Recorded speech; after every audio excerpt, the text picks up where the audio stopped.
আমরা একটা কঠিন সময়ে সরকার এখন আমি আশা করি প্রজ্ঞা, দূরদর্শিতা, বুদ্ধিমত্তার সাথে সরকার সিদ্ধান্ত গ্রহণ করবেন।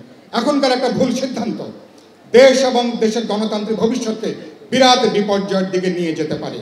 আশা করি ইতিহাসের এইটুকু পাঠ, এইটুকু শিক্ষা আপনারা গ্রহণ করবেন। এবং সবচেয়ে বড় সংস্কার হবে ফেব্রুয়ারি মাসে জাতীয় নির্বাচন গণভোট করে। 17 বছর ধরে যে মানুষ যে নির্বাচনের অপেক্ষা করছে, যে গণতান্ত্রিক উত্তরণের জন্য মানুষ অপেক্ষা করছে, সে পথে আপনারা এগিয়ে যাবেন।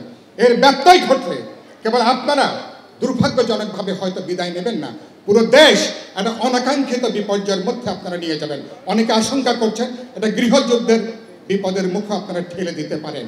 আশা করি এরকম দুর্ভাগ্য এই দেশের মানুষের হবে না, জনগণের হবে না। আমি আশা করি সরকার বিচার বিবেচনা করে ঠান্ডা মাথায়, পরিস্থিতি উত্তেজনাপূর্ণ, কিন্তু আপনারা সিদ্ধান্ত গ্রহণ করবেন ঠান্ডা মাথায় বিবেচনার মধ্য দিয়ে। এবং এবারকার ফেব্রুয়ারি মাসে এটা করতে পারলে অভ্যুত্থানের সাফল্য অর্জনটাকে অনেকখানি আমরা রক্ষা করতে পারব।